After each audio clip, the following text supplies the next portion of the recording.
Ang tunog ng nabasag na pinggan ang bumasag sa nakabibinging katahimikan ng mansyon ng mga De La Vega. Napapikit si Andy. Naramdaman ang biglaang panlalamig ng kanyang mga kamay habang ang mga piraso ng porselana ay kumalat sa makintab na sahig na gawa sa marmol. Hindi, hindi dapat ito nangyari. Patawad po, ma'am. Patawad po. Agad siyang napayuko. Nanginginig ang mga kamay habang pinupulot ang bawat piraso.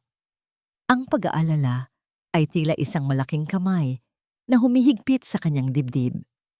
Isang simpleng pagkakamali, pero sa bahay na ito, ang isang simpleng pagkakamali ay sapat na para maramdaman niyang siya ang pinakawalang kwentang tao sa mundo. Hayaan mo na dyan. Malamig na utos ni Doña Mercedes mula sa kabilang dulo ng mahabang mesa. Hindi man lang nito inangat ang tingin mula sa kanyang pagkain.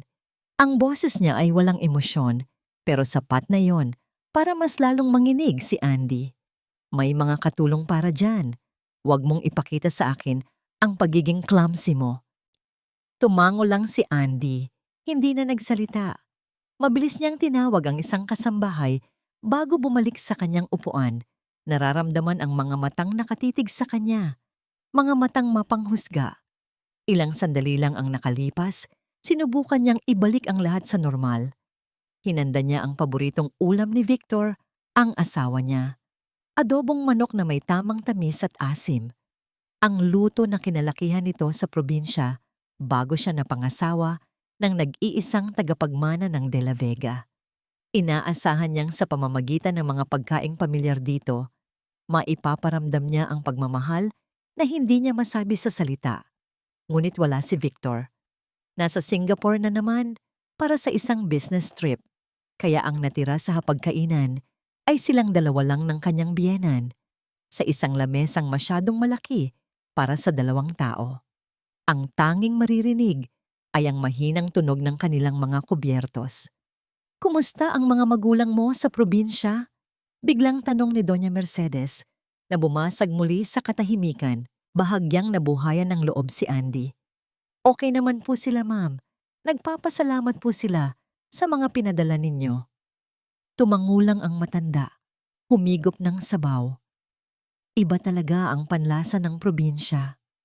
Isang simpleng komento, pero para kay Andy, iyon ay isang patalim na tumusok sa kanyang puso. Alam niya ang ibig sabihin noon. Kahit anong gawin niya, kahit anong suotin niyang mamahaling damit o alahas, sa mata ni Doña Mercedes, mananatili siyang isang taga-probinsya na hindi karapat-dapat sa pangalanan ng De La Vega. Natapos ang hapunan na walang karagdagang salita. Umakyat si Andy sa kanilang kwarto ni Victor. Ang bawat sulok ng silid ay sumisigaw ng karangyaan. Isang kama na kasing laki ng isang maliit na bangka, mga kurtinang gawa sa seda at isang walk-in closet na puno ng mga damit na hindi niya kailanman pinangarap. Pero sa gitna ng lahat ng ito, nararamdaman niya ang matinding kalungkutan. Kinuha niya ang kanyang cellphone at tinawagan si Victor. Pagkatapos ng ilang ring, sumagot ito. "Hello, Hon?" Boses ni Victor, halatang pagod. "Hi, Hon. Kumusta ang araw mo?" Pilit pinasigla ni Andy ang kanyang boses. "Pagod. Sunod-sunod ang meeting. These investors are tough." Narinig ni Andy ang kaluskos ng mga papel sa kabilang linya. "Kumain ka na ba?" "Oo, kakatapos lang namin ni Mama." Natahimik sandali si Victor. "Okay ba kayo? Hindi ka ba niya inaaway?" Gusto niyang isumbong ang lahat. Ang pangmamaliit, ang malamig na pakikitungo, ang pakiramdam na isa siyang estranghero sa sarili niyang pamamahay. Pero pinigilan niya ang sarili. Ayaw niyang dagdagan pa ang stress ng asawa. "Okay lang kami, Hon. Huwag mo kaming alalahanin." Pagsisinungaling niya. "Kailan ang uwi mo?" "Maybe sa Biyernes. I'll try my best. I miss you." "I miss you too." Pagkatapos ng tawag, napaupo si Andy sa gilid ng kama. Ang pangungulila ay tila isang mabigat na kumot na bumalot sa kanya. Hinaplos niya ang kanyang tiyan. Nitong mga nakaraang araw, Palagi siyang nahihilo at nasusuka. Akala niya ay dahil lang sa stress. Pero may isang maliit na pag-asa na nagsimulang tumubo sa kanyang puso. Dahan-dahan siyang tumayo at pumasok sa banyo. Kinuha niya mula sa ilalim ng lababo ang isang maliit na kahon na binili niya kaninang hapon nang palihim siyang lumabas ng mansyon. Nanginginig ang mga kamay niya habang binubuksan ito. Sinunod niya ang instructions sa pregnancy test kit. Bawat segundo ng paghihintay ay parang isang oras. Tinitigan niya ang maliit na bintana sa plastic stick. Ang puso niya ay kumakabog ng napakabilis. At pagkatapos, lumabas ito. Isang linya. Pagkatapos ay isa pa. 2 pulang linya. 2 pulang linya na sumisigaw ng isang bagong simula. Isang bagong pag-asa. Hindi napigilan ni Andy ang mapahikbi. Dahan-dahan siyang napasalampak sa sahig. Ang likod ay nakasandal sa malamig na pader ng banyo. Ang mga luhang kanina pa niya pinipigilan ay tuluyan ng bumuhos, pero hindi dahil sa lungkot. Ito ay luha ng purong kaligayahan. Dinala niya ang kanyang kamay sa kanyang tiyan, isang haplos na puno ng pag-iingat at pangako. "Anak," bulong niya sa hangin. Ang boses ay basag dahil sa emosyon. Nandito ka na. Nandito ka na sa loob ni Mama." Sa isang iglap, ang lahat ng kalungkutan, lahat ng pag-iisa, lahat ng pakiramdam na hindi siya kabilang ay tila naglaho. Pinalitan ito ng isang matibay at nag-uumapaw na pagmamahal. Ito na. Ito na ang sagot sa lahat. Ito ang magiging tulay na magdudugtong sa kanya at kay Victor sa paraang hindi kayang sirain ng kahit sino. Ito ang magpapatunay sa mga De La Vega, lalo na kay Doña Mercedes, na siya ay karapat-dapat, isang anak, isang tagapagmana, ang dugo at laman ni Andy at Victor. Mabilis niyang pinunasan ang kanyang mga luha. Kailangan niyang maging maingat. Ayaw niyang malaman muna ito ni Doña Mercedes. Gusto niyang si Victor ang unang makaalam. Isang sorpresa, isang masayang balita na sasalubong sa pag-uwi nito. Maingat niyang binalot ang pregnancy test sa tissue paper at itinago sa pinakailalim ng kanyang drawer, sa ilalim ng mga luma niyang damit mula sa probinsya. Ito ang kanyang munting sekreto, ang kanyang pinakamahalagang yaman. Paglabas niya ng banyo, pakiramdam niya ay nagbago ang lahat. Ang malaking kwarto ay hindi na mukhang nakakatakot. Para na itong isang pugad na naghihintay sa pagdating ng kanyang anak. Ang mamahaling kama ay hindi na malamig. Ito na ang magiging duyan ng kanilang mga pangarap. Ngumiti si Andy habang humihiga. Niyakap niya ang unan na tila ba yun ang kanyang anak. Sa kauna-unahang pagkakataon sa loob ng mansyon na iyon, nakaramdam siya ng kapayapaan. Nakatulog siyang may ngiti sa mga labi. Nangangarap ng isang masayang pamilya, ng tawa ng isang sanggol na pupuno sa bawat sulok ng tahimik na bahay. Ngunit sa labas ng kanyang silid, sa dilim ng pasilyo, ang katotohanan ay may ibang mukha. Nakatayo si Doña Mercedes, ang likod ay tuwid na tuwid, ang mga kamay ay magkasalikop sa kanyang harapan. Narinig niya ang lahat, ang mahinang hikbi, ang bulong ng kagalakan, ang mga salitang nagpaguho sa mundong maingat niyang binuo. Ang kanyang mukha ay walang mababakas na emosyon, matigas at malamig na parang isang maskarang yari sa marmol. Pero sa kanyang mga mata, may isang apoy na nagsimulang magliyab, isang apoy ng galit at pagtataksil. Dahan-dahan siyang tumalikod. Ang bawat hakbang ay mabigat at may katiyakan. Hindi siya nagmamadali. Hindi siya nagpapanik. Sa isip niya, ang isang problema ay mayroon lamang isang solusyon. Ang tuluyang pagtanggal dito. Ang maliit na buhay na ipinagbubunyi ni Andy sa loob ng kwarto ay hindi isang biyaya para kay Doña Mercedes. Ito ay isang banta, isang kasinungalingan, isang pagkakamali na kailangang itama sa kahit anong paraan. Habang si Andy ay mahimbing na natutulog, yakap ang isang matamis na pangarap, hindi niya alam na sa kabilang silid, ang kanyang biyanan ay nagsisimula nang magplano ng isang bangungot.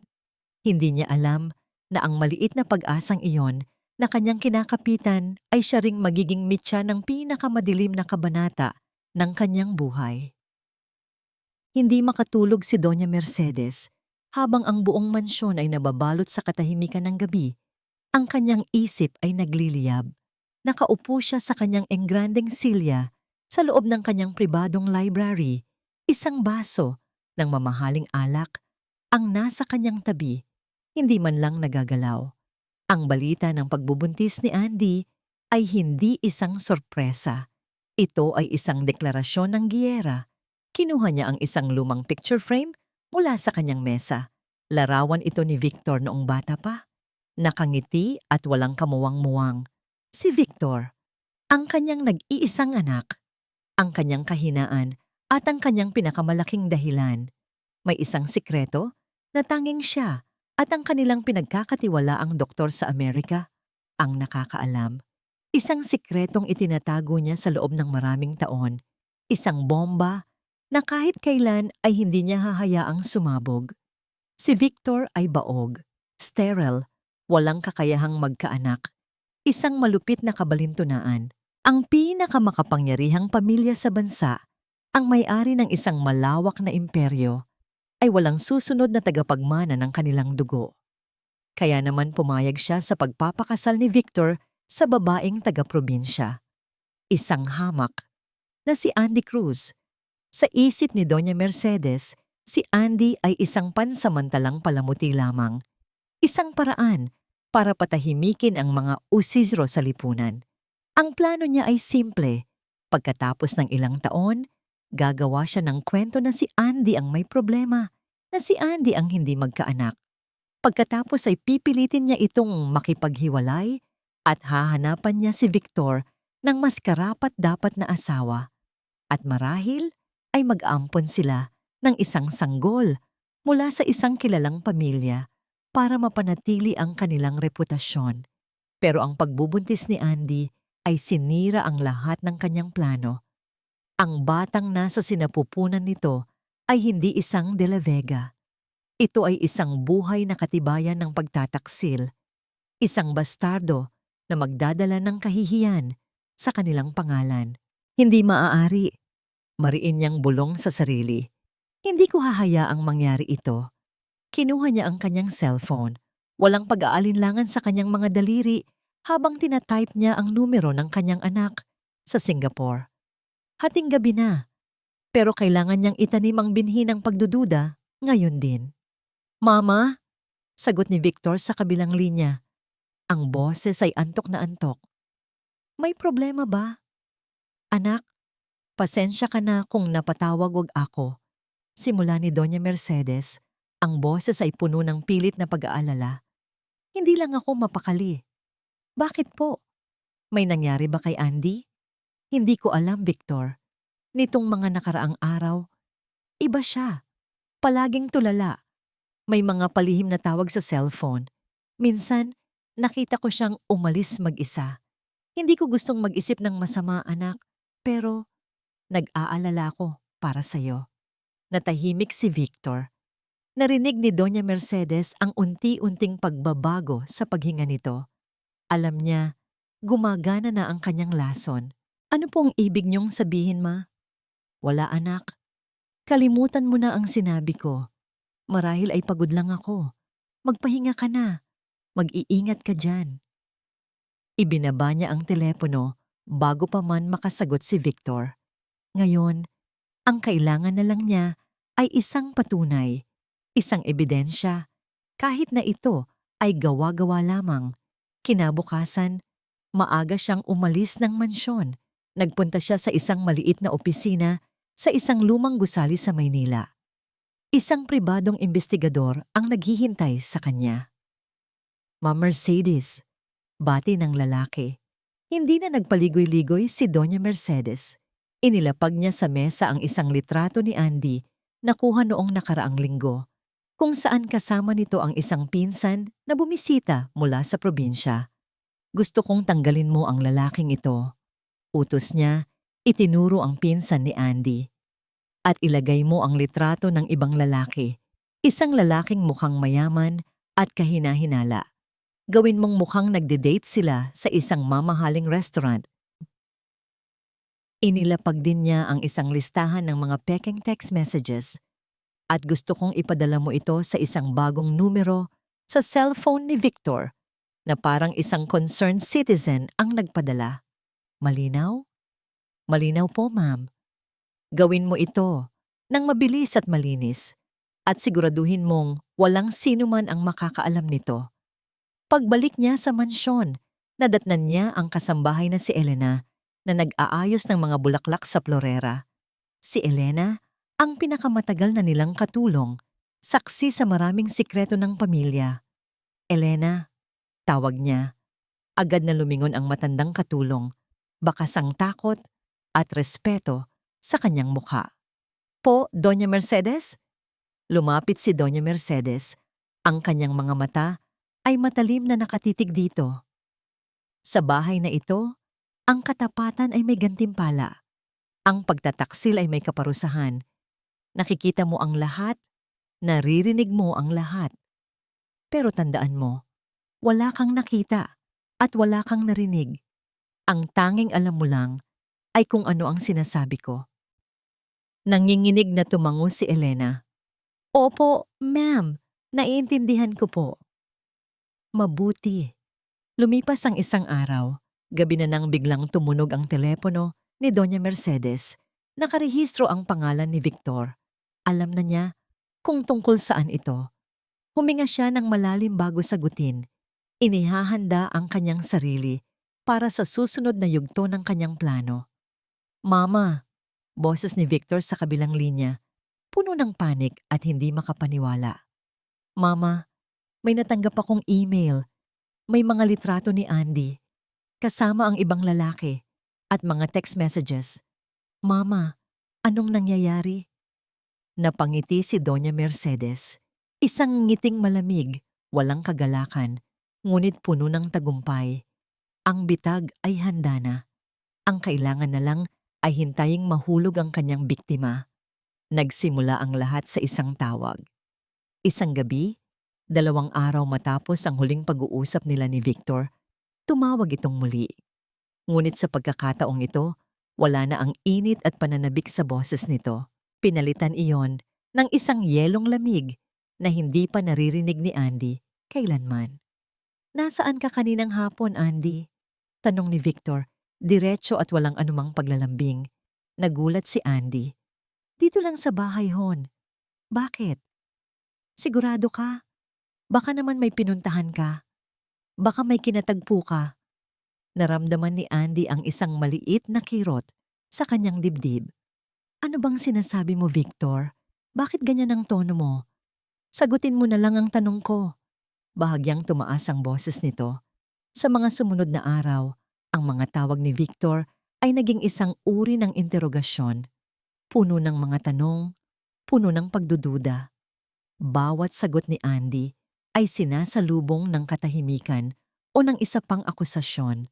Sinubukan niyang sabihin ang tungkol sa kanilang anak, pero palagi siyang pinuputol ni Victor na parang ayaw nitong makinig sa anumang sasabihin niya.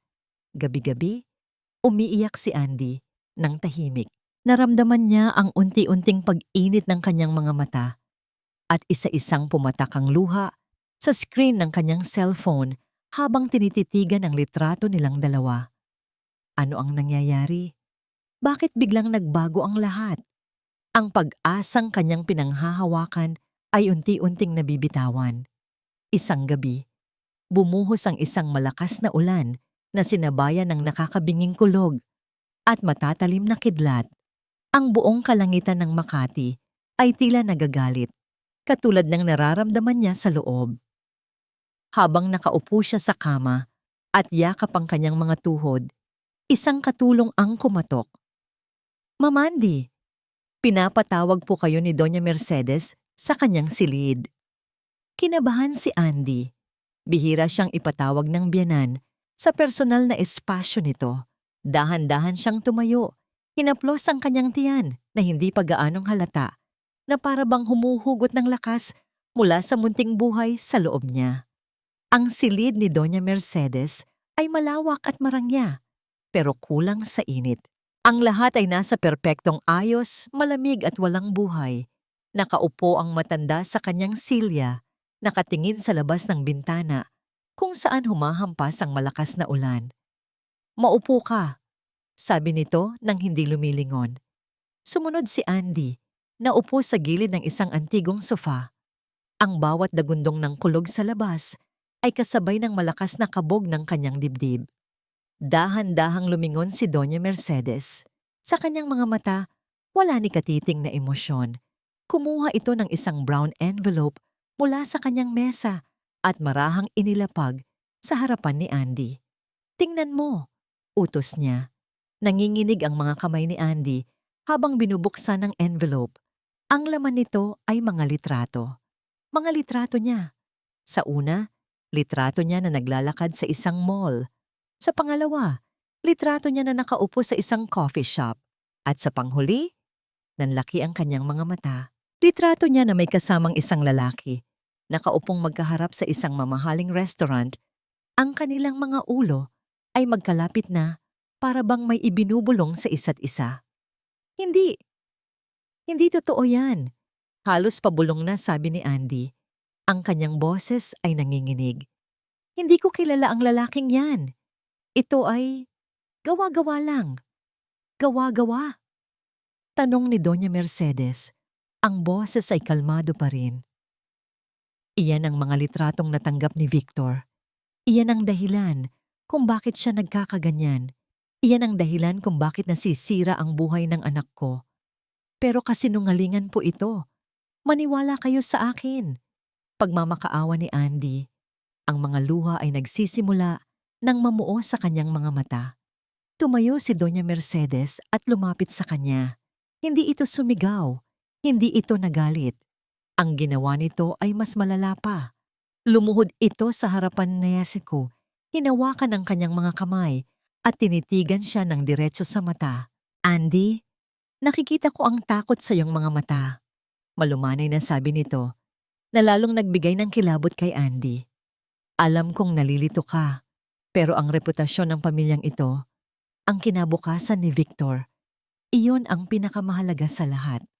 Ang batang iyan," tumingin ito sa tiyan ni Andy, "ang batang iyan ay magiging isang permanenteng mantsa sa pangalanan ng De La Vega." "Anak po namin ito ni Victor," humagulgol si Andy. "Talaga ba?" Isang malamig na ngiti ang sumilay sa labi ng matanda. "Kahit pa sabihin nating totoo, huli na ang lahat. Ang duda ay naitanim na. Ang kahihiyan ay paparating na." Tumayo ito at naglakad papunta sa isang maliit na cabinet. Kumuha ito ng isang maliit na baso na may lamang maitim na likido. Inilapag niya ito sa mesa sa harapan ni Andy. "Ano po yan?" "Isang gamot. Pampakalma," sagot ni Doña Mercedes. "At para na rin, protektahan ang pamilya, para linisin ang problemang ito bago pa ito lumaki. Isipin mo na lang na isa itong masamang panaginip. Pagkatapos nito, aayusin ko ang lahat. Kakausapin ko si Victor. Magiging maayos din ang lahat." Tinitigan ni Andy ang baso. Ang maitim na likido ay parang isang malalim na bangin na humihila sa kanya. Alam niya sa kaibuturan ng kanyang puso na hindi ito gamot. Ito ay lason. "Hindi ko po gagawin yan," umiiling na sabi ni Andy. "Kung gayon, bukas na bukas din, ipapakalat ko ang mga litratong ito sa lahat ng media. Sisirain ko hindi lang ang pangalan mo, kundi pati na rin ang pangalan ng pamilya mo sa probinsya. Gagawin kitang pinakakahiya-hiyang babae sa buong Pilipinas. At si Victor? Maniniwala siya sa akin. Iiwan ka niya. Mag-isa kang haharap sa lahat." Ang bawat salita ay parang isang suntok na nagpapahina sa kanya. Tumingin siya sa labas. Ang ulan, ang dilim, ang pag-iisa. Si Victor, ang lalaking pinangakuan niya ng habambuhay, ay hindi na naniniwala sa kanya. Siya ay nag-iisa sa malaking bahay na ito, kasama ang isang babaeng kayang gawin ang lahat para sirain siya. Wala nang natirang pag-asa, wala nang kakapitan. Dahan-dahan, kinuha ni Andy ang baso. Ang kanyang mga kamay ay hindi na nanginginig. Nawala na ang takot. Pinalitan ito ng isang malamig at mabigat na pakiramdam ng pagkatalo. Tumingin siya kay Doña Mercedes. Sana makatulog kayo sa gabi. Bulong niya. Ipinikit niya ang kanyang mga mata. Ang huling pumasok sa kanyang isip ay ang nakangiting mukha ni Victor noong mga panahong masaya pa sila, at ininom niya ang lahat ng laman ng baso. Ang mapait na lasa ay kumalat sa kanyang dila. Pagkatapos ay ang pagkahilo, naramdaman niya ang unti-unting panlalambot ng kanyang katawan. Binitawan niya ang baso na lumikha ng isang malakas na tunog nang bumagsak ito sa mamahaling karpet. Ang kanyang paningin ay nagsimulang manlabo hanggang sa ang tanging nakikita na lang niya ay ang anino ni Doña Mercedes na nakatayong nakatingin sa kanya. Pagkatapos, tuluyan ng nagdilim ang lahat. Ang unang pumasok sa kamalayan ni Andy ay ang amoy. Amoy ng antiseptic. Matalim at malinis. Dahan-dahan niyang iminulat ang kanyang mga mata. Ang unang nakita niya ay isang puting kisame. Pagkatapos ay mga puting pader. Isang bintanang may puting kurtina. Isang IV drip na nakakabit sa kanyang kamay. Nasaan ako? Anong nangyari? Sinubukan niyang bumangon, pero naramdaman niya ang isang mapurol na sakit sa kanyang puson. At kasabay ng sakit na yon, isang pakiramdam ng kawalan. Napahawak siya sa kanyang tiyan. Walang laman. Isang nakakabinging kawalan. Ang anak ko. Bulong niya. Ang boses ay tuyo at paos. Nasaan ang anak ko? Mabutit gising ka na. Ang malamig na boses na yon. Napalingon si Andy sa gilid ng silid.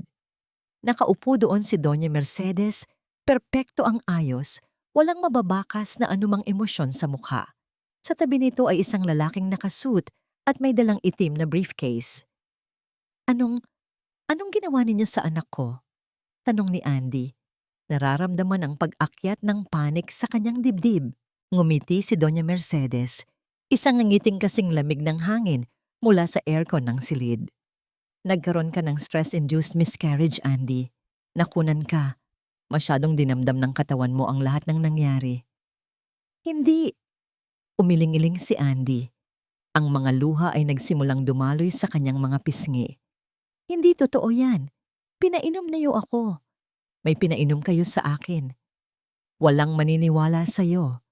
Mahinang sabi ng matanda na para bang ipinapaalala sa kanya ang kanyang kawalan ng kapangyarihan. Ang medical records ay magpapakita na dinala ka rito dahil sa matinding pananakit ng tiyan. Ang sabi ng doktor, masyado kang balisa at dahil doon, nawala ang bata. Bawat salita ay isang punyal na bumaon ng malalim sa puso ni Andy. Ang sakit, ang hapdi. Hindi lang sa kanyang puson, kundi sa buong pagkatao niya. Nawala. Ang kanyang anak, ang kanyang nag-iisang pag-asa, nawala. Tumingin siya sa lalaking nakasuit. Sino ka? Ako si Attorney Diaz, ang abogado ng pamilya de la Vega. Sagot ng lalaki. Ang boses ay professional at walang emosyon. Inilabas niya mula sa kanyang briefcase ang isang makapal na dokumento at inilatag sa maliit na mesa sa tabi ng kama ni Andy. Ito ang divorce papers, sabi ni Doña Mercedes na ang nagsalita. Pumirma na si Victor. Ikaw na lang ang kulang. Pakiramdam ni Andy ay nabingi siya. Divorce? Pero hindi pa kami nakakapag-usap ni Victor. Hindi niya ito gagawin sa akin. Nagdesisyon na siya, Andy. At para maging patas, nag-alok siya ng financial settlement. Sapat na halaga para makapagsimula kang muli. Malayo dito. Pera. Pagkatapos kunin ang lahat sa kanya, pera ang ibibigay nilang kapalit. Naramdaman ni Andy ang pag-akyat ng galit, pero napakabilis din itong nawala. pinalitan ng isang matinding pagod at kawalan ng pakiramdam. Para siyang isang basag na salamin, napakaraming piraso para buuin pang muli. "Pirmahan mo na," utos ni Doña Mercedes. Ibinigay ni Attorney Diaz ang isang ballpen kay Andy. Tinitigan niya ang dokumento. Hindi niya binasa ang mga nakasulat. Ang tanging nakikita niya ay ang pangalan ni Victor sa linya ng pirma. Ang pirma na sumira sa lahat ng kanilang mga pangako. Hinawakan niya ang ballpen. Nanginginig ang kanyang kamay. Isang butil ng luha ang pumatak mula sa kanyang mata. Tumama mismo sa papel at bahagyang kumalat ang tinta. Pumirma siya ng walang kaluluwa. Pagkatapos niyang ibigay ang dokumento, tumayo na ang abogado at si Doña Mercedes. May isang bag dyan na may lamang damit at ang tseke. "Makakaalis ka na kapag sinabi ng doktor," sabi ni Doña Mercedes bago tuluyang tumalikod. Walang paalam. Walang kahit anong bahid ng awa. Naiwan si Andy sa puting silid, yakap ang sarili. Ang tanging naririnig niya ay ang sarili niyang mahinang pag-iyak. Makalipas ang ilang oras, pinayagan na siyang umalis. Naglakad siya palabas ng ospital na tila isang multo. Dala niya ang isang maliit na bag at sa loob ng kanyang bulsa ay isang tseke na parang apoy na pumapaso sa kanyang balat. Umulan na naman. Hindi malakas, ambon lamang, pero sapat na para basain ang kanyang buhok at damit. Tumayo siya sa gilid ng kalsada, hindi alam kung saan pupunta. Tumingala siya at tinanaw ang matataas na gusali ng Makati. Ang syudad na dati simbolo ng kanyang mga pangarap. Ngayon, isa na itong malawak na sementeryo na naglibing sa lahat ng kanyang pag-asa. Walang pagdadalawang isip, sumakay siya sa unang bus na dumaan, isang bus na patungo sa probinsya. Pauwi. Kung mayroon pa siyang matatawag na tahanan. Habang umaandar ang bus palayo sa syudad, napasandal si Andy sa bintana. Ang mga mata ay blanko. Ang mga ilaw ng syudad ay unti-unting lumalabo, natatabunan ng kanyang mga luha.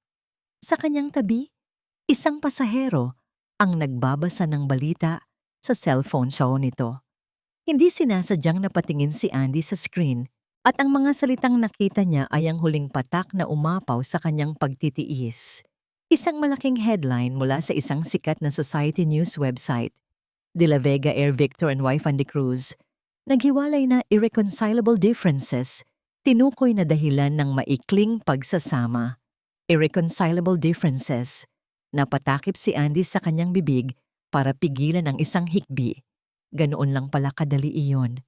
Ang lahat ng sakit, lahat ng pagdurusa, lahat ng luhang iniyak niya, ay nabura at napalitan ng dalawang salitang legal at walang kabuhay-buhay. Pakiramdam niya, ang buong mundo ay pinagtatawanan siya. 7 taon. 7 taon na ang lumipas. Para kay Victor de la Vega, ang 7 taon na yon ay sabay na mabilis at napakabagal. Sa 7 taon, sinubukan niyang ibaon sa limot ang isang muka, isang pangalan, isang pagkakamali, na habang buhay niyang pagsisisihan.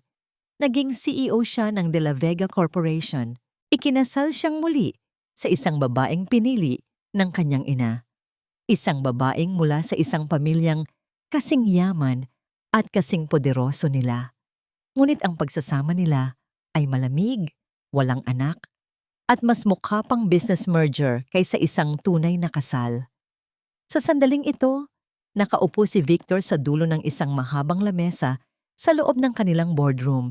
Ang hangin ay mabigat sa tensyon. Ang mga miyembro ng board at mga shareholders ay hindi mapakali sa kanilang mga upuan.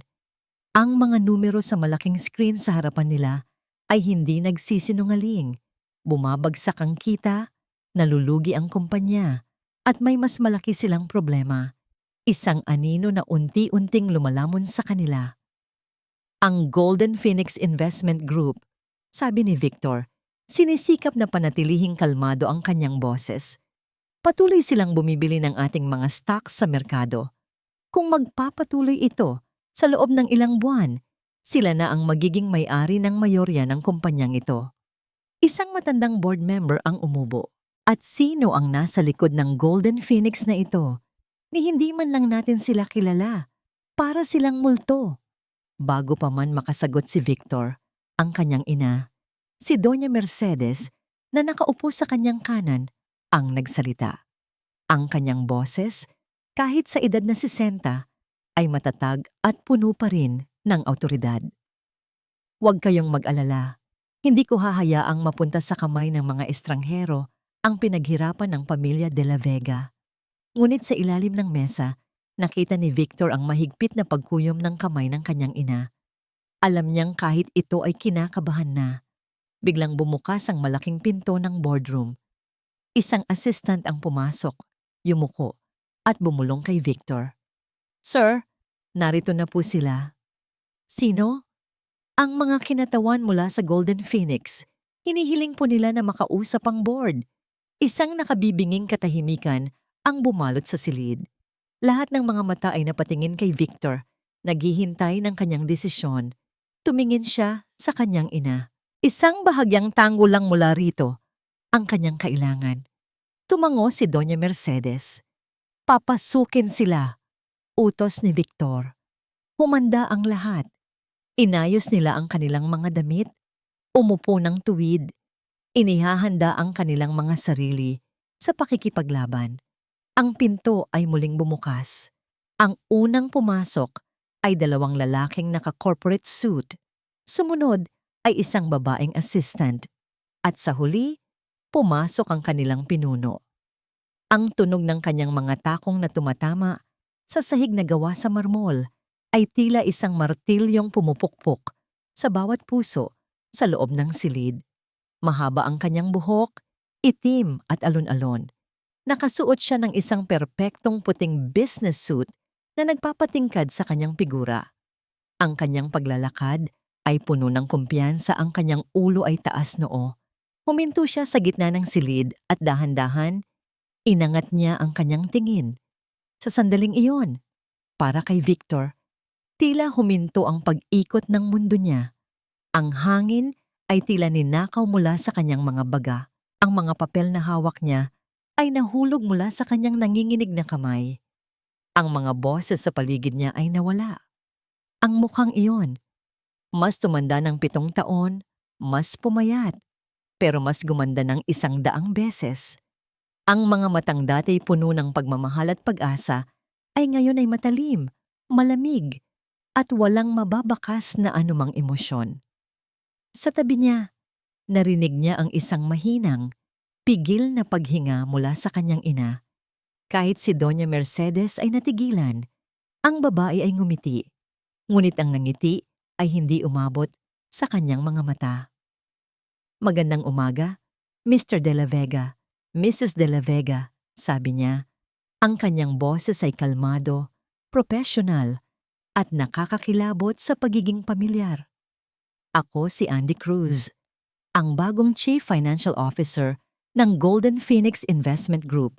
Ikinagagalak kong makilala kayong lahat." Andy Cruz. Ang pangalan ay parang isang kidlat na tumama kay Victor. Siya ba talaga to?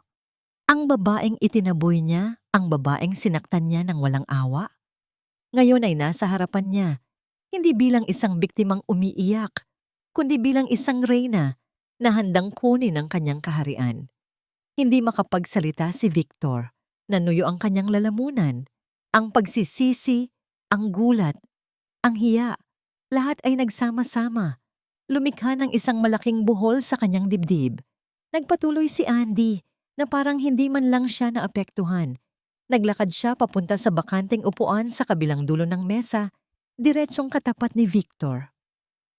Inilapag niya ang kanyang mamahaling leather briefcase at binuksan ito. "Huwag na nating sayangin ang oras ng isa't isa," sabi niya. Ang kanyang mga mata ay diretsong nakatitig kay Victor. "Alam nating lahat kung bakit kami narito." Inilabas niya ang isang makapal na folder at inilapag ito nang may kalabog sa mesa. "At ito ang aming proposal," sabi ni Andy. Tumingin siya sa bawat miyembro ng board bago muling ibinalik ang tingin kay Victor. "Gusto namin ng isang pwesto sa board of directors." Huminto siya sandali. Hinayaang lumubog ang kanyang mga salita. Pagkatapos, ang kanyang mga mata ay dahan-dahang lumipat mula kay Victor papunta kay Doña Mercedes. Ang pwesto ng chairman. Ang pakiramdam ng kapangyarihan ay isang bagay na hindi kailanman inakalala ni Andy na kanyang mararanasan. Sa loob ng boardroom, habang tinititigan niya ang mga gulat at hindi makapaniwalang mukha ng mga De La Vega at ng kanilang board, walang nikatiting na takot o pag-aalinlangan sa kanyang puso. Ang naroon lamang ay isang malamig na determinasyon. Ang 7 taon na ginugol niya sa Amerika, nag-aaral sa araw, nagtatrabaho bilang waitress sa gabi, at umiiyak hanggang sa makatulog, ang nagpanday sa kanya para sa sandaling ito. That's preposterous. Ang unang nakabawi sa pagkabigla ay si Doña Mercedes. Hindi ninyo maaaring basta na lang hilingin ang posisyon ng chairman. Ngumiti lang si Andy. Hindi po ito isang hiling, Mrs. De La Vega. Ito ay isang business proposal. Sa kasalukuyang hawak naming 40% ng inyong shares at sa patuloy na pagbaba ng halaga ng mga ito. Sa tingin ko ay nasa posisyon kami para maglatag ng aming mga kondisyon. Ang bawat salita niya ay kalkulado. Bawat datos na kanyang binabanggit ay sumasampal sa kanila ng katotohanan. Sa loob ng 1 oras, ipinakita ni Andy ang kanyang kahusayan. Inisa-isa niya ang mga maling desisyon sa pananalapi ng De La Vega Corp, ang mga proyektong nalugi at ang mga oportunidad na kanilang pinalampas. Si Victor ay nanatiling tahimik sa buong pulong. Nakatitig lang ito sa kanya. Ang mga mata ay puno ng mga tanong na hindi nito masabi. Nakita ni Andy ang pagsisisi, ang gulat, ang sakit sa mga mata nito. At sa isang saglit, isang maliit na bahagi ng kanyang puso ang kumirot. Ngunit mabilis niya itong iwinaksi. Ang Andy na minahal si Victor ay matagal nang namatay. 7 taon na ang nakakaraan sa isang malamig na silid ng ospital. Pagkatapos ng pulong, habang nagliligpit siya ng kanyang mga gamit, isang anino ang humarang sa kanyang harapan. Andy, pwede ba tayong mag-usap? Si Victor. Tumingin si Andy sa kanya. Ang kanyang mukha ay isang blangkong maskara. Mr. De La Vega, kung ito ay tungkol sa proposal, ang aking team ang dapat ninyong kausapin. Hindi tungkol sa kumpanya. Sabi ni Victor, ang boses ay desperado. Tungkol sa atin. Sa nakaraan. Walang tayo, Mr. De La Vega, at ang nakaraan ay mananatili sa nakaraan. Malamig niyang sagot. Excuse me, I have another meeting to attend. Nilampasan niya ito na parang hindi niya kilala. Pero pagpasok niya sa elevator, nang mag-isa na lang siya, napasandal siya sa malamig na pader na metal. Ipinikit niya ang kanyang mga mata at huminga ng malalim. Ang pagiging malakas sa harapan nila ay nakakapagod. Ang pagtatago ng lahat ng emosyon sa likod ng isang profesional na ngiti ay parang pagbubuhat ng isang mabigat na pasanin. Nang gabing iyon, sa kanyang penthouse unit na may tanawin ng buong Makati, hindi siya dinalaw ng antok. Ang tagumpay niya kanina ay hindi nagdulot sa kanya ng kaligayahan, kundi ng isang pakiramdam ng kawalan. Ang paghihiganti ba talaga ang makakapagpuno sa butas na naiwan sa kanyang puso? Humiga siya sa kama, pero ang kanyang isip ay hindi mapakali. At tulad ng dati, sa mga gabing tulad nito, bumabalik ang bangungot, ang amoy ng antiseptic, ang puting silid, ang matinding sakit. Pero ngayon, may kakaiba sa panaginip. May isang tunog, isang napakahinang tunog, ang iyak ng isang sanggol. Napabalikwas siya ng bangon, hingal na hingal, at basang-basa ng pawis. Hinaplos niya ang kanyang tiyan. Ang sakit na multo ay nandoon pa rin. Isang paalala ng kanyang nawalang anak. Pero ang iyak na yon, bakit ngayon lang niya ito narinig sa kanyang panaginip? Lagi niyang iniisip na ang lahat ay malabo noong gabing iyon. Ang gamot na ipinainom sa kanya, ang pagkawala niya ng malay. Ang tanging alam niya ay ang sinabi sa kanya ni Doña Mercedes. Nakunan siya, pero paano kung isang nakakabaliw na ideya ang pumasok sa kanyang isip? Paano kung nagsinungaling sila? Kinabukasan, habang pauwi mula sa isang lunch meeting, nagpasya siyang maglakad-lakad sa isang kalapit na parke para magpahangin. Habang nakaupo sa isang bench, isang pamilyar na mukha ang kanyang nakita sa di kalayuan. Isang matandang babae, namimili ng gulay sa isang maliit na stall. Medyo kubana ito at mas marami ng puti ang buhok, pero hindi siya maaaring magkamali. Si Elena, ang dati nilang kasambahay, biglang bumilis ang tibok ng puso ni Andy. Tumayo siya at dahan-dahang lumapit. Aling Elena? Napalingon ang matanda. Nang makita nito kung sino ang tumawag, ang kanyang mga mata ay nanlaki sa gulat. Nabitawan nito ang bayong na kanyang dala at kumalat sa lupa ang mga gulay na kanyang pinamili. Senyorita, Andy? Nanginginig na sabi nito. Ako nga po, ngumiti si Andy. Kumusta na po kayo? Pero sa halip na sumagot, ang mukha ni Elena ay napuno ng takot. Tumingin ito sa kaliwat kanan na para bang may hinahanap o iniiwasan. Pagkatapos, walang anumang salita. Mabilis itong tumalikod at naglakad palayo. Halos patakbo. Iniwan ang kanyang mga pinamili. Naiwan si Andy na nakatayo, puno ng pagtataka. Ang reaksyon ni Elena, hindi yun simpleng gulat. Iyon ay takot. Isang matinding takot na may halong pagkakasala. Ang pagdududa na nagsimula bilang isang panaginip ay ngayon ay nagsisimulang magkaugat sa katotohanan. May tinatago si Elena. May alam siya tungkol sa gabing iyon. Bumalik si Andy sa kanyang sasakyan, ang kanyang isip ay mabilis na nag-iisip. Kinuha niya ang kanyang cellphone at tinawagan ang kanyang pinagkakatiwalaang assistant. Carla, may ipapahanap ako sa'yo, sabi ni Andy. Ang kanyang boses ay seryoso at puno ng determinasyon. Gusto kong imbestigahan mo ang lahat ng maliliit na klinika at lying-in hospitals sa mga probinsya sa labas ng Makati, partikular sa Laguna at Cavite. Tingnan mo ang kanilang records 7 taon na ang nakalilipas.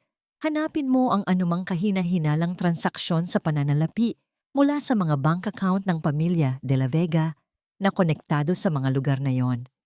Kahit ang pinakamaliit na detalye, gusto kong malaman. Nagsimula na ang tunay na laban. At hindi na ito tungkol sa pera o sa kumpanya. Ito ay tungkol sa isang bagay na mas mahalaga. Tungkol sa isang katotohanang maaaring magbago ng lahat.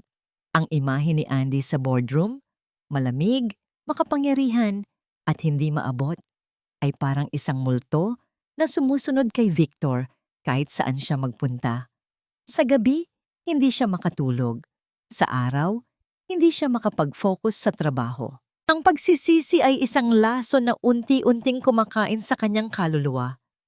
7 taon na ang lumipas, pero ngayon lang niya natanto ang bigat ng kanyang kasalanan. Paano niya nagawang maniwala sa mga litrato at text messages na yon? Paano niya nagawang talikuran ang babaeng minahal niya nang walang anumang pag-aalinlangan? Isang hapon, hindi na niya natiis. Kailangan niya ng mga sagot. Pinuntahan niya ang kanyang ina sa library nito, kung saan ito nagbabasa ng isang libro. Mama, kailangan nating mag-usap, sabi ni Victor. Ang kanyang boses ay seryoso. Ibinaba ni Doña Mercedes ang kanyang salamin. Tungkol saan, anak? Tungkol kay Andy. Tungkol sa nangyari 7 taon na ang nakalipas. Bakit ninyo siya ganoon na lang kagalit? Ano ba talaga ang ginawa niya? Bumuntong hininga ang matanda na para bang napapagod na sa paulit-ulit na usapan. Victor, tapos na yon. Niloko ka niya. Pinrotektahan lang kita. Para sa'yo ang lahat ng ginawa ko. Pero hindi ko maramdaman na tama, Ma. May mali sa buong kwento. At ngayon, bumalik siya. Hindi para manloko, kundi para kunin ang lahat sa atin. Hindi yun ang kilos ng isang babaeng nagkasala. Desperadong sabi ni Victor. Nabulag ka lang ulit sa kanya. Matigas na sabi ni Doña Mercedes. Huwag mo nang ungkatin ang nakaraan. Makakasama lang yan sa ating pamilya. Tumayo ito at lumabas ng library. Tinapos ang kanilang pag-uusap. Pero ang pag-iwas ng kanyang ina ay lalo lang nagpaalab sa kanyang pagdududa. May itinatago ito. Isang bagay na ayaw nitong malaman niya. Nang gabing iyon, habang wala ang kanyang ina sa mansyon para dumalo sa isang charity ball, pumasok si Victor sa opisina nito. Ang kanyang puso ay kumakabog. Pakiramdam niya ay isa siyang magnanakaw sa sarili niyang pamamahay. May isang bagay siyang hinahanap. Ang lumang safe na nakatago sa likod ng isang painting ni Amor Solo. Bata pa lang siya ay alam na niya ang tungkol sa safe na yon. Doon itinatago ng kanyang ina ang lahat ng mahahalagang dokumento ng pamilya. At alam din niya ang kombinasyon, ang kanyang kaarawan. Isang kombinasyon na hindi pinalitan ng kanyang ina, marahil dahil sa pag-aakalang hinding-hindi niya ito bubuksan. Nanginginig ang kanyang mga kamay habang pinihit niya ang dial. Click, click, click. Bumukas ang mabigat na pinto ng safe. Sa loob, naroon ang mga titulo ng lupa, mga stock certificates, at mga alahas. Ngunit hindi iyon ang hinahanap niya. Sa ilalim ng lahat, may isang lumang folder na may nakasulat na pangalan niya, Victor de la Vega, Medical Records. Kinuha niya ito. Bakit ito itatago ng kanyang ina? Ang alam niya, malusog siya at walang anumang karamdaman. Naupo siya sa silya ng kanyang ina at binuksan ang folder. Ang laman nito ay mga resulta ng laboratorio mula sa isang ospital sa Amerika. Mga test na ginawa noong siya ay 20 taong gulang pa lamang pagkatapos niyang magkaroon ng malalang lagnat. Binasa niya ang mga teknikal na salita na hindi niya maintindihan. Ngunit sa huling pahina, may isang sulat mula sa doktor, isang buod ng lahat ng resulta. Ang kanyang mga mata ay nanatili sa isang partikular na talata. The series of tests confirms the initial diagnosis. The high fever from the viral infection 7 years ago has caused irreversible damage to the seminiferous tubules. The patient is suffering from congenital azoospermia, resulting in complete sterility. The possibility of conceiving naturally is 0%. Sterility, 0%. Nabitawan niya ang papel. Nanlamig ang kanyang mga kamay. Paulit-ulit na umikot sa kanyang isip ang mga salitang iyon. Baog. Hindi siya maaaring magkaanak. Kung ganoon, ang batang nasa sinapupunan ni Andy. Ang batang sinabi ng kanyang ina na bunga ng pagtataksil, ang batang dahilan kung bakit niya itinaboy ang kanyang asawa. Napahawak siya sa kanyang bibig. Pakiramdam niya ay masusuka siya. Ang lahat ay isang malaking kasinungalingan. Ang mga litrato, ang mga text, ang lahat ng akusasyon, lahat ay gawa-gawa. Ang kanyang ina, alam nito ang lahat mula pa sa simula. At ginamit nito ang kanyang kondisyon para sirain si Andy. At ang bata ay kanya. Ang bata ay anak niya. Anong ginawa mo, Mama? Bulong niya sa kawalan. Ang kanyang boses ay basag. Anong ginawa natin? Naupo siya sa sahig. Ang likod ay nakasandal sa malamig na pader. Ang bigat ng katotohanan ay parang isang bundok na dumagan sa kanya. Hindi lang niya sinaktan si Andy. Hindi lang niya ito itinaboy. Pinatay niya ang sarili niyang pamilya. Kasabay ng pagguho ng mundo ni Victor. Sa kabilang panig ng syudad, tumunog ang cellphone ni Andy.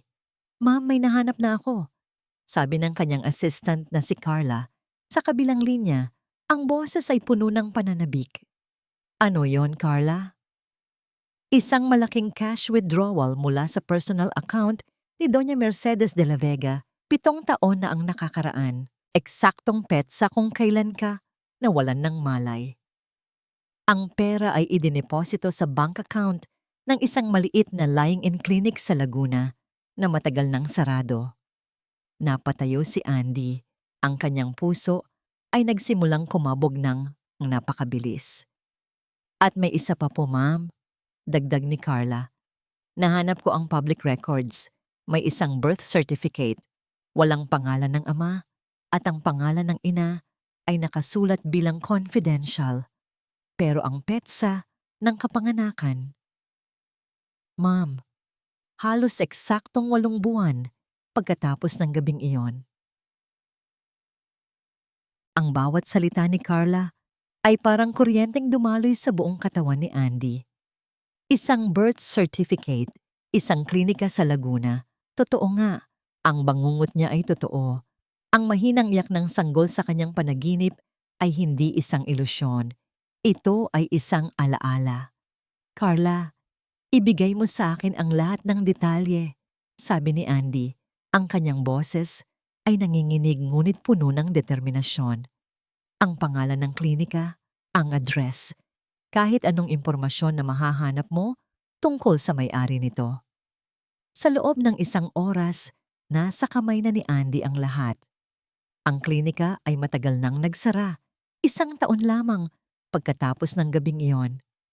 Ngunit nahanap ni Carla ang pangalan ng head nurse na nagtrabaho doon, isang Mrs. Delia Reyes, na ngayon ay retirado na at nakatira sa isang maliit na bayan sa Batangas. Hindi na nag-aksaya ng panahon si Andy.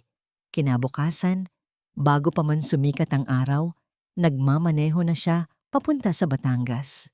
Ang bawat kilometrong kanyang tinatahak ay nagpapabilis sa tibok ng kanyang puso. Malapit na siya.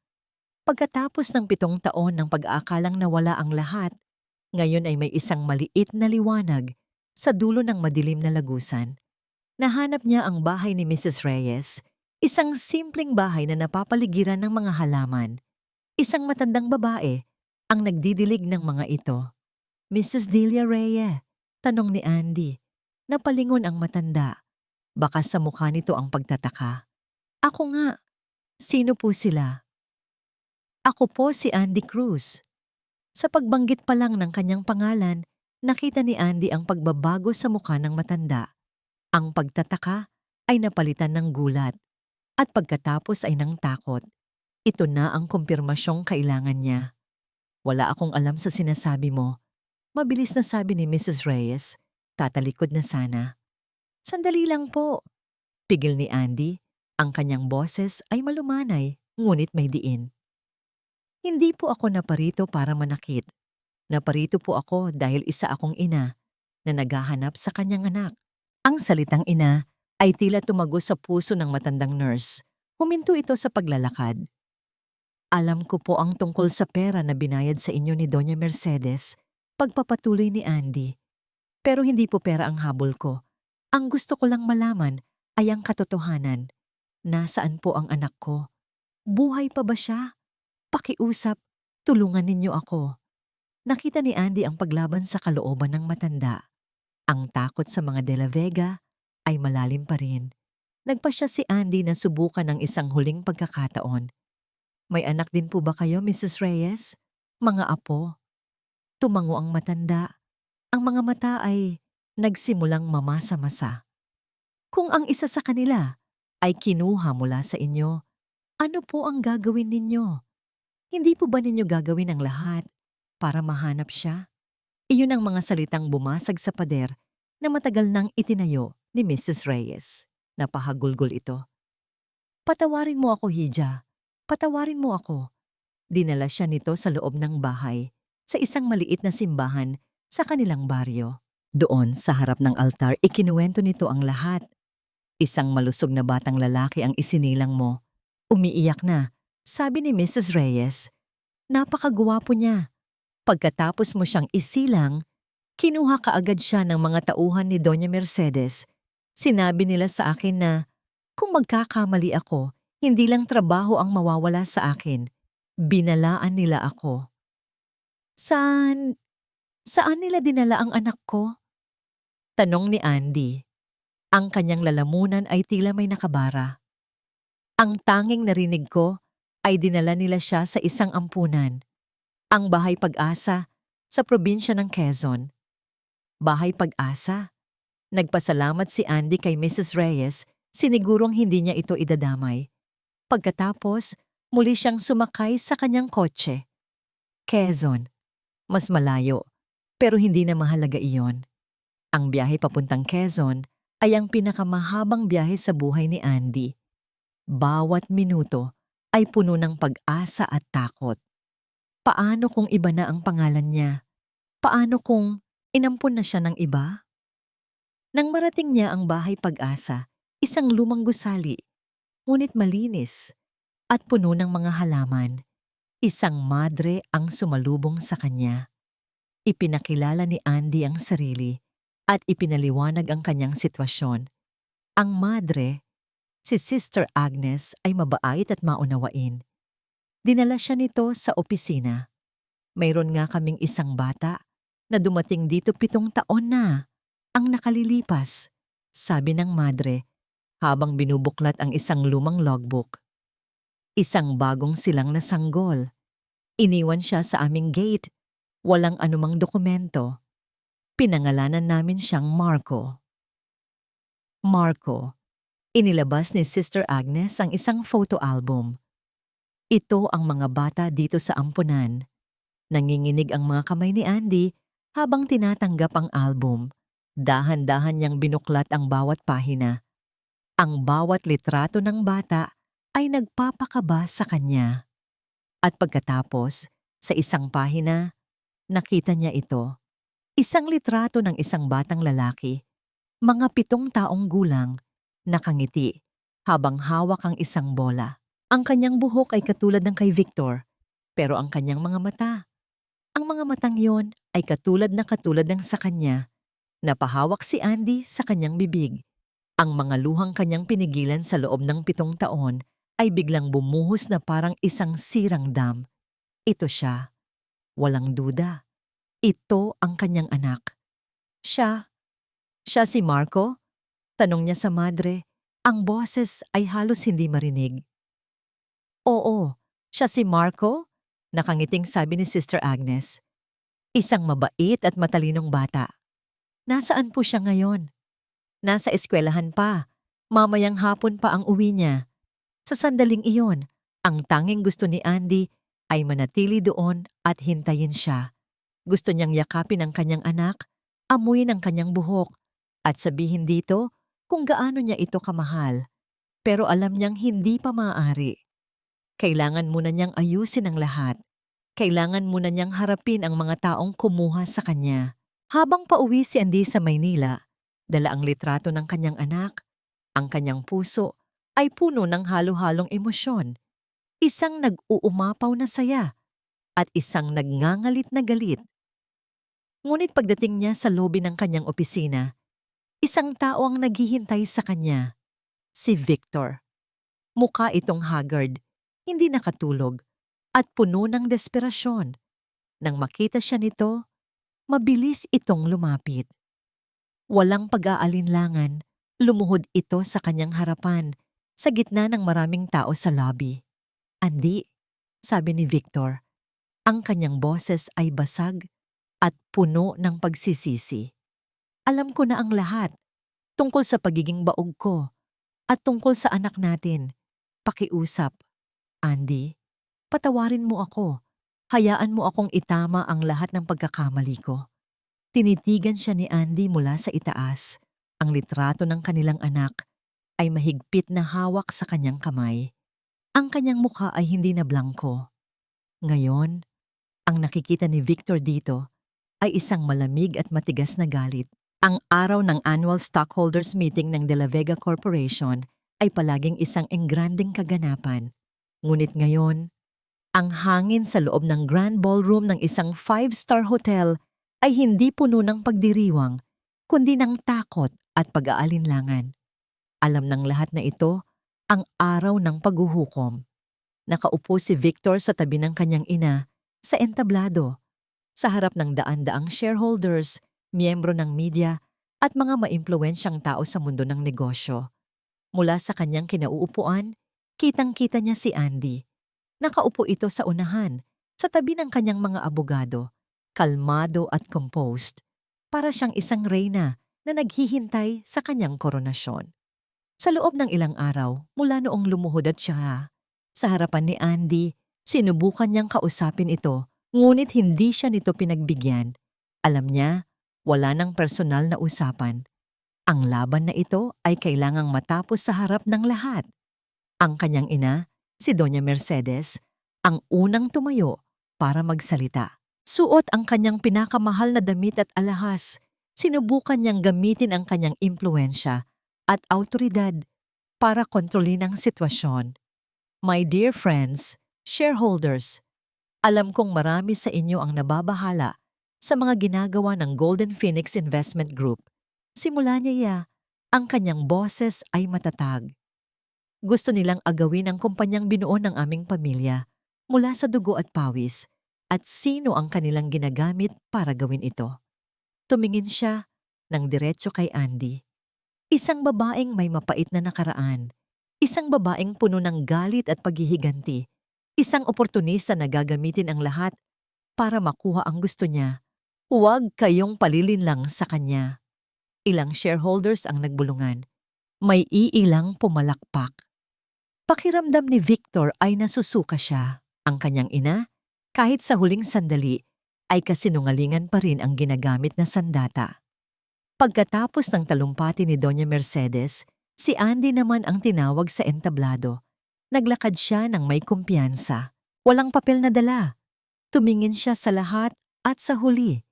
Ang kanyang mga mata ay tumama sa mga mata ni Victor. Magandang umaga sa inyong lahat. Mahinahon niyang simula. Hindi ako narito para pag-usapan ang nakaraan. Narito ako para pag-usapan ang katotohanan. Sa isang senyas niya, isang malaking screen sa likod ng entablado ang umilaw. Ang unang lumabas ay isang dokumento. Ito po ay isang medical report mula sa isang kilalang ospital sa Amerika. Sabi ni Andy, ang kanyang boses ay malinaw at naririnig sa bawat sulok ng ballroom. Isang report na nagsasabing ang nag-iisang tagapagmana ng De La Vega, si Mr. Victor De La Vega, ay congenital sterile. Sa madaling salita, hindi siya maaaring magkaanak. Isang malakas na bulungan ang pumuno sa silid. Lahat ng mga mata ay napunta kay Victor. Nakayuko lang siya, hindi makatingin sa kahit sino. Nakita niya sa gilid ng kanyang mata ang pamumutla ng kanyang ina. Kung ganoon, nagpatuloy si Andy. Paano nangyaring 7 taon na ang nakalilipas, ako, ang kanyang asawa noon, ay nagdadalang tao? Isang kasinungalingan ba yon? O isang milagro? Muli siyang sumenyas. Lumabas sa screen ang isang video. Isang video ng isang matandang babae, si Mrs. Delia Reyes, na umiiyak habang kinukwento ang lahat. Ang pagpapaanak niya kay Andy, ang malusog na sanggol na lalaki, at ang pagkuha dito ng mga tauhan ni Donna Mercedes. Ang batang iyon, ang aking anak, ang legal at nag-iisang biological heir ng De La Vega, ay ipinanganak ng buhay, sabi ni Andy.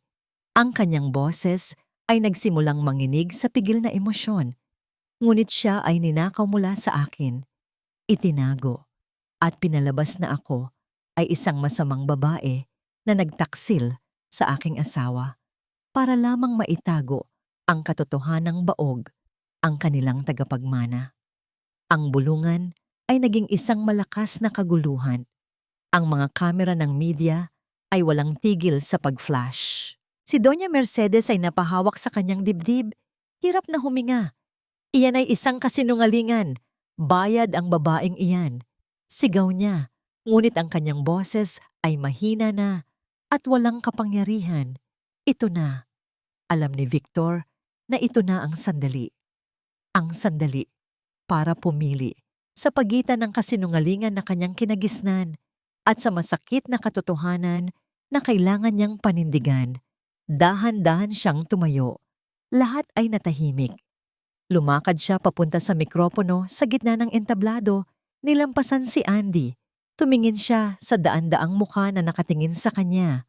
At sa huli, Tumingin siya sa kanyang ina, na ngayon ay puno ng takot at pagmamakaawa ang mga mata. Lahat, simula ni Victor, ang kanyang lalamunan ay tuyong-tuyo. Lahat ng sinabi ni Miss Cruz ay totoo. Isang malakas na hininga ng gulat ang narinig mula sa mga manonood. Totoong baog ako. Pag-amin niya, bawat salita ay isang malaking tinik na binubunot mula sa kanyang dibdib. At totoo rin na dahil sa aking karuwagan, sa aking kahinaan, hinayaan kong maniwala sa isang kasinungalingan. Hinayaan kong masira ang buhay ng babaeng pinakamamahal ko. At hinayaan kong mawala ang aking sariling anak. Tumingin siya kay Andy. Ang kanyang mga mata ay puno ng luha ng pagsisisi. Patawad, Andy. Patawad sa lahat. Pagkatapos ay bumaling siya sa kanyang ina. At kayo, Mama, sinira ninyo ang lahat para sa pangalan, para sa reputasyon. Sana ay masaya na kayo. Iyon ang huling dagok. Hindi na kinaya ni Doña Mercedes. Napasigaw ito at biglang natumba sa kanyang upuan na walan ng malay. Ang mga security personnel ay mabilis na umakyat sa entablado. Ang mga mamamahayag ay nagkagulo, nagsisiksikan para makakuha ng litrato. Ang buong kaganapan ay naging isang ganap na kaguluhan. Sa gitna ng lahat ng ito, nakatayo si Andy. Tahimik, walang ngiti, walang luha. Nakatingin lang siya sa pagbagsak ng imperyong minsan niyang pinangarap na maging bahagi. Pero sa kanyang puso, hindi tagumpay ang kanyang naramdaman, kundi isang malaking, nakabibinging, katahimikan. Tapos na ang laban. Ngayon, ang susunod na kabanata, ang pagiging isang ina, ay magsisimula na. Lumipas ang ilang linggo. Ang iskandalo ng pamilya de la Vega ang naging laman ng bawat balita. Bumagsak ang kanilang stocks, umatras ang mga investors, at ang pangalang dati simbolo ng kapangyarihan ay naging simbolo ng kahihiyan. Pero para kay Andy, ang lahat ng ingay na yon ay tila nasa isang malayong lugar. Ang kanyang mundo ngayon ay umiikot lamang sa isang maliit na batang lalaki na may mga matang katulad ng sa kanya. Marco, ang proseso ng legal na pagkuha sa kanya ay naging mabilis sa tulong ng pinakamagagaling na abogado at ng bigat ng opinyon ng publiko. Ang unang araw na isinama ni Andy si Marco sa kanyang bagong apartment, isang lugar na mas maliit kaysa sa mansyon pero puno ng init at liwanag, ay ang pinakamasayang araw sa kanyang buhay. Noong una, si Marco ay mahiyain at tahimik. Paano nga ba ipapaliwanag sa isang 7 taong gulang na bata na ang babaeng kaharap niya, na dati isang estranghero, ay ang kanyang tunay na ina? Pero hindi minadali ni Andy ang lahat. Binigyan niya si Marco ng espasyo, ng pasensya, at ng walang katapusang pagmamahal. Magkasama silang naglalaro, nagbabasa ng libro, at nagluluto ng paborito nitong adobo. Unti-unti, ang batang lalaki ay nagsimulang magbukas. Isang araw, habang naglalakad sila sa parke, bigla nitong hinawakan ang kanyang kamay. At isang gabi, bago ito matulog, bumulong ito sa kanya. Sa simpleng salitang yon, naramdaman ni Andy na ang lahat ng sakit at paghihirap na kanyang pinagdaanan ay nagkaroon ng halaga. Ang butas sa kanyang puso ay nagsimulang mapunan. Isang hapon, habang naglalaro si Marco sa sala, may kumatok sa kanilang pinto. Pagbukas niya, bumungad sa kanya ang 2 taong hindi niya inaasahan. Si Victor at si Doña Mercedes. Si Victor ay mukhang mas payat. May mga bilog sa ilalim ng kanyang mga mata, ngunit may bagong determinasyon sa kanyang tindig. Si Doña Mercedes naman ay tila tumanda ng 20 taon. Wala na ang dating awtoridad at pagmamataas. Napalitan ito ng isang anyo ng pagkapagod at kalungkutan. Nakaupo ito sa isang wheelchair, itinutulak ng isang nurse. "Anong ginagawa ninyo dito?" tanong ni Andy. Ang kanyang boses ay kalmado, ngunit may pag-iingat. Bahagya niyang hinarangan ng pinto para hindi makita si Marco. Andy, pakiusap, sabi ni Victor. 5 minuto lang. Nag-aalangan man, pinapasok niya sila. Naupo sila sa sala. Mula sa kanyang silid, sumilip si Marco, puno ng pag-uusisa. Nang makita siya ni Victor, ang mga mata nito ay napuno ng luha. Naparito kami, simula ni Victor, para humingi ng tawad. Muli, alam kong walang kapatawaran ang ginawa namin, pero kailangan mong malaman, Andy. Lalo na ikaw, Mama. Tumingin siya sa kanyang ina. Na pinagsisisihan namin ang lahat. Si Doña Mercedes, sa kauna-unahang pagkakataon, ay tumingin kay Andy ng diretso sa mata. Ang kanyang mga mata ay puno ng pagsisisi. Patawad, Hija, sabi nito. Ang boses ay mahina at nanginginig. Nabulag ako sa aking pagmamataas. Natahimik si Andy. Tinitigan niya ang 2 taong sumira sa kanyang buhay. Ang galit na dati nag-aalab sa kanyang puso ay wala na. Napalitan ito ng awa. Pinapatawad ko na kayo, sabi ni Andy. At sa pagsabi niya noon, naramdaman niya ang isang mabigat na kadena na nalaglag mula sa kanyang balikat. Hindi dahil karapat-dapat kayo, kundi dahil kailangan ko ito para sa aking sarili, para sa aking kapayapaan. Isang ngiti ng pasasalamat ang gumuhit sa mukha ni Victor. May isa pa kaming hiling, Andy, ang huling hiling. Tumingin siya kay Marco na ngayon ay lumabas na mula sa silid at nakatayo sa likod ni Andy. Bumalik ka sa amin, sabi ni Victor. Hindi para sa akin o para sa pangalan ng pamilya, kundi para kay Marco. Para bigyan siya ng isang buong pamilya. Ako ang kanyang ama. Hayaan mo akong maging ama sa kanya. Itatama ko ang lahat. Ibibigay ko sa inyo ang lahat. Ito na ang sandali. Ang alok na minsan niyang pinangarap. Ang pagtanggap. Ang pagiging isang De La Vega. Tumingin si Andy kay Victor pagkatapos ay sa nagmamakaawang mukha ni Doña Mercedes at sa huli, tumingin siya sa kanyang anak na nakahawak ngayon sa laylayan ng kanyang damit, naghahanap ng seguridad. Isang malumanay na ngiti ang sumilay sa mga labi ni Andy. Isang nanangiting totoo at puno ng kapayapaan. Salamat sa alok, Victor, sabi niya. Pero hindi. Nagulat si Victor. Pero si Marco ang pamilya. Ang pamilya ay hindi tungkol sa kompletong mga magulang o sa isang marangyang apelyido. Sagot ni Andy, hinahaplos ang buhok ng kanyang anak. Ang pamilya ay tungkol sa pagmamahal, tiwala, at katotohanan. At iyon ang bubuuin naming dalawa ni Marco. Tumayo siya. Ang pagpapatawad ay hindi nangangahulugang kailangan kong bumalik. Pinatawad ko na kayo. At ang pinakamahalaga, pinatawad ko na ang sarili ko. Ngayon, kailangan na naming umalis. Inakay niya si Marco papunta sa pinto. Saan kayo pupunta? Tanong ni Victor. Ang boses ay puno ng huling hibla ng pag-asa. Lumingon si Andy. Sa huling pagkakataon, ang sikat ng araw mula sa bintana ay tumatama sa kanyang likod na para bang isa siyang anghel na may sariling liwanag sa aming sariling bukas.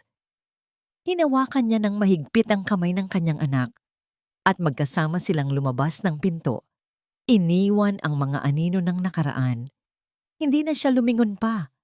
Ang kanyang kinabukasan ay hindi na nakatali sa pangalan ng De La Vega, kundi nasa loob ng maliit na kamay na mahigpit na nakakapit sa kanya.